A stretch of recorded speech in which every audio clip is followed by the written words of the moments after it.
Hi, hello, வணக்கம். வீட்டுக்காரர் வெளிநாட்டில் இருந்து வந்தால் அதை இதை செஞ்சு கொடுக்கணுன்னு எல்லா பொண்டாட்டிக்கும் ஆசை இருக்கும். ஸோ அதே மாதிரி தான் நானும் செஞ்சு கொடுக்கலான்னு இந்த டிஷ்ஷை ஸ்டார்ட் பண்ணேன். டிஷ் என்னன்னு சொல்கிறது லாஸ்ட்டில் சொல்கிறேன். கண்டிப்பாக இன்க்ரீடியன்ஸ் என்னென்னு பார்த்துக்கோங்க.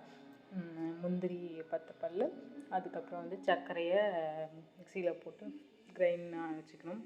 வச்சதுக்கப்புறம் பேனில் பால் பவுடர் கொஞ்சம், அப்புறமா அதே அளவுக்கு பால் கொஞ்சம் போட்டு, அதுக்கப்புறம் நம்ம அரைச்ச அந்த முந்திரியும் சர்க்கரையும் போட்டு கட்டி விழாமல் முதல்ல கரைச்சிக்கணும்.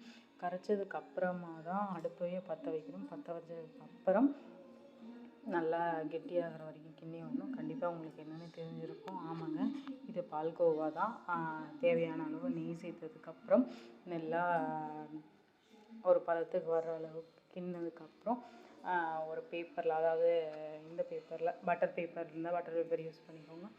அப்புறம் நான் அந்த பட்டர் பேப்பரில் போட்டு ஒரு ஷேப்புக்கு நானே தட்டி எடுத்ததுக்கப்புறம் இன்னொரு பவுலுக்கு மாற்றினதுக்கப்புறம் அது அதுக்கு மேலே நம்ம கைவண்ணத்தை காமிப்போமே, அப்புறம் முந்திரி திராட்சையெல்லாம் போட்டு டெக்கரேட்லாம் பண்ணிவிட்டு நான் என் வீட்டுக்காரருக்கு கொண்டு போய் கொடுத்தேன். வீட்டுக்காரர் செம்மையாக இருக்குதுன்னு சொன்னார்.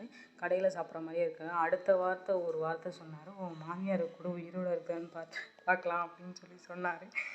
அப்போ தான் என் மண்டைக்கு வந்துச்சு, கொடுத்துருக்கலாமோ அப்படின்னு யோசித்தேன். அப்படியெல்லாம் எதுவும் இல்லைங்க. யாருமே எதுவும் ஆகக்கூடாதுன்னு நினச்சதை செஞ்சேன். நல்லா இருக்குன்னு சொன்னார். எனக்கு ஒரு வாய் ஊட்டினார். நாங்கள் 2 பேரும் சாப்பிட்டோம். ரொம்ப நல்லாவே இருந்துச்சு.